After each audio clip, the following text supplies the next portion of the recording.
Good day or good evening, wherever you happen to be. My name is Harriet Smith, and I bring you greetings from the city of Harrisburg in Pennsylvania.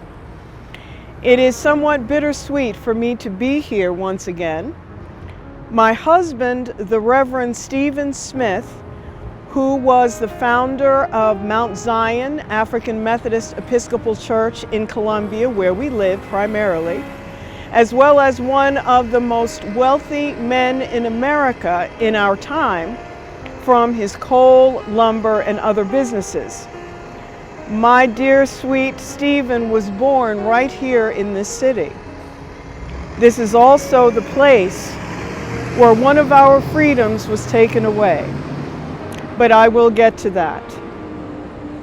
I was born Christmas Day in 1797, and I was born enslaved, as was my dear Stephen. In 1816, my Stephen purchased his freedom by borrowing $50, and then he started his own coal business in Columbia, Pennsylvania.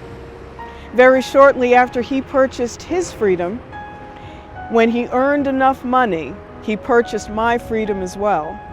And we were married the same year. At the time, I was 19 years old and I did not know how to read. But my husband knew how to read, and he was a very astute businessman. And he wanted me to know his business as well. So while I was learning numbers and accounting, I was also learning how to read. Eventually, I had my own business. I owned an oyster house and a little bit of a hotel as well. And I was mentored by Mrs. Chester, the mother of T. Morris Chester, who lived only a few blocks away from here.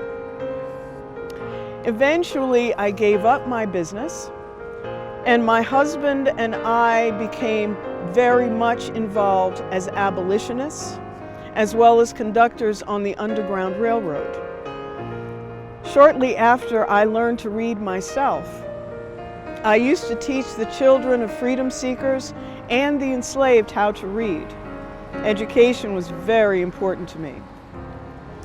And I also had the opportunity, like my husband Stephen and like so many others in Pennsylvania, I was blessed with the right to vote. People don't understand, or may not even know, and if you already knew this, please forgive me for repeating the information. But the United States Constitution left voting rights at the discretion of the states back in our day. So in Pennsylvania, if you owned property or had any financial assets or owned a business, regardless of your sex or your race, we had the right to vote. And because my husband did not bind me to coverture laws which prohibited women from having their own assets, I also had the right to vote, as well as a dear sister, Mary Barnett, who owned a chimney sweep business, and other dear sisters of our time who owned their own businesses and their own real estate.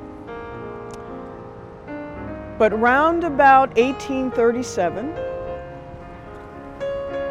right here on this property, the Pennsylvania legislature decided that it was time to change the voting laws in the Commonwealth of Pennsylvania.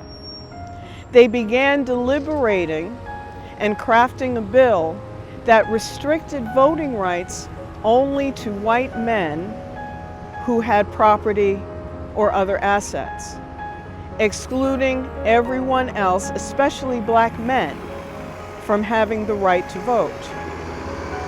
Although we hear so much about the suffragist movement that occurred during the late 19th and early 20th centuries, the suffragist movement, the fight to gain and regain the vote, began much earlier, particularly in Pennsylvania. We fought hard for the vote, even though some of us disagreed about what the process was going to look like. we fought, and we fought hard, men and women. Unfortunately, we lost that fight. In 1838, the Commonwealth of Pennsylvania, its General Assembly, modified the Pennsylvania Constitution, leaving the vote as a gift and a right only to white men who owned property, owned business, and owned other assets. So we lost our right to vote, but we never stopped fighting. Eventually, in 1870, the 15th Amendment was passed, which gave and restored the right to vote to black men in this country. My dear Stephen was able to vote at least twice before he died in 1873. Myself and other sisters and even some other brothers never received the right to vote. I went home to heaven to be reconciled with my husband and my Lord without ever again seeing the inside of a voting booth.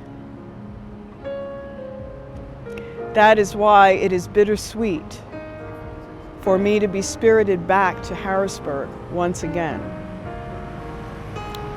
But at the same time, I am joyful knowing that there are people even today who are fighting for the rights of everyone, regardless of their race, their nationality, their ethnicity, their gender identity, their faith tradition, and even their physical ability. The fight continues. Even though we may lose a few battles, as long as we continue to fight, we will also see many victories. Thank you so much for allowing me to share a little bit of my story and to prattle on this beautiful day. Enjoy your day or your evening, depending on wherever you are.